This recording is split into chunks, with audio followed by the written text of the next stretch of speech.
I put up a video recently, more or less talking about, basically what's going on in my marriage and just the issues, that I'm dealing with.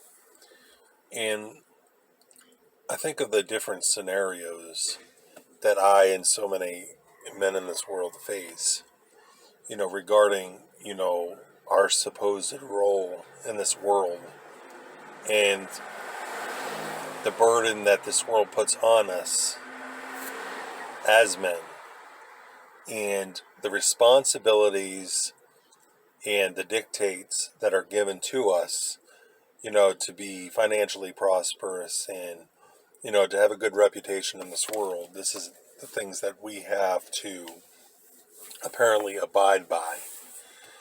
So, I was just, thinking about just how I can't be, telling my wife how I'm feeling and telling her, what we need to do in our relationship and stuff like that because I don't have a worldly job. And so I started, thinking about that. And basically, that is the mind working through the flesh, through what culture has set forth, in terms of what is right and wrong. So, what is it I'm supposed to feel like? I can't say anything in the marriage because I don't have a worldly job. And, just thinking about that, and that's bullcrap. Because if my wife believes in me and my walk with God, she wouldn't bring that up. If she didn't believe in me, then she would hit me with what the world lives by every day. She would hit me with the dictates of the world, and she hasn't done that. So, why is it I feel like I can't say anything because I don't have a worldly job? Well, that's just me operating through the flesh. And so, I was just thinking of different scenarios that I and probably so many other men who are not as, I don't want to say fortunate, to have a worldly job because that means that it's going to place them in the dictates of the culture. But I would say, you're fortunate what God can give you. So I'll just state it in that. But I was just thinking about different scenarios in which we would feel like we can't say anything because we don't have what this world says we need to have. And so, number one, I was just thinking of the whole comparison where, if we're comparing ourselves with other guys who are financially successful and have what the ideal man says that they should have, then they should supposedly have a voice, to state such. The second is the world's dictates, of course, saying that the man is the main breadwinner and he's got to be financially successful and have all this place to have a voice in this world. Another one is if the spouse, the man, doesn't have a job, this could come up. Or if the wife makes more than he does, then he doesn't, apparently, according to the world, he's not a man. And so he doesn't have a feel or a say in anything that, would matter. So, given it some thought, it is the mind through the flesh and the man feeling shame. Well, it's not godly shame, it's worldly shame.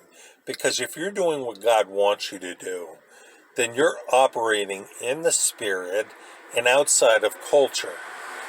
So, of course, you grew up in this world, you lived as the world does, but now you're not anymore because you're not following culture anymore. You once followed culture and what the culture has stated. So because you're going against what culture has stated, you're going to naturally feel that shame of not measuring up. and it is not godly shame, it is ungodly shame.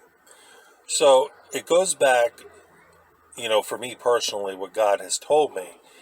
I asked him when I was worshiping one night, because I had so many people coming against me in my walk. I said, Lord, if what I'm doing is not right, and that means, when I'm pushing against, the grain, I'm pushing against the waves of the way the world functions. Lord, is what I'm doing is not right in your eyes, please let me know. And so he sends a brother from across the church who didn't hear my prayer or anything. He comes to me, he says, God wants me to tell you that what you're doing is of him. So that means that me pushing against the culture's way of doing things and following what God wants, I should not feel shame about it. And I should have a voice. I should state what I'm saying, what I'm feeling. Things that are not right, in marriage or anything else. I should have a voice because I don't have to follow culture and what culture has stated. So, with me feeling that way, that's the flesh. It is not the spirit. And so I should not feel stifled when I need to mention any kind of change that needs to come. So it's the world that basically sets man as the main breadwinner. So in this, you have a choice. You can either follow what God has told you personally, and this is for anybody that has been watching my videos. If God has led you into trusting him, following what he wants, if God said to you, I want you to quit your job, go to another country and minister, or I want you to quit your job and trust me because I want you to follow like what your brother Rob is doing, then, you would actually feel that ungodly shame because you're going against culture. You're going against the dictates of this world. So you have a choice in this. You could follow what God has told you personally, or you could follow the flesh. One has life, one gives life, and one does not. So, in closing, through the Spirit, you're not under the world's dictates anymore. You don't have to feel ungodly shame. If you do, you rise up and say, you know what? I don't need to feel the shame because I'm not living according to world anymore. I'm following the new pattern in the Spirit, and I'm following what God wants. And so, if you feel like you don't have a say in your marriage, well, I just pray that your spouse is supportive of you in your walk. And if they are, that's a blessing. But if not, that could be a trial. So, in that, you must do what God has told you. You don't need to feel shame. You shouldn't have to feel shame. And if your spouse brings up, this worldly, ungodly shame and what you need to do in this world, then, you don't have to say a thing. You keep following God. And you just state that emphatically, and let God guide you through anything. So I'm just going to end that here. I just wanted to share my thoughts with you because, this is just something I've been thinking about, and, just how I feel like I don't have a voice because I don't have a worldly job or anything, so I don't have a say. So I just want to end that here. Thanks for taking the time to watch.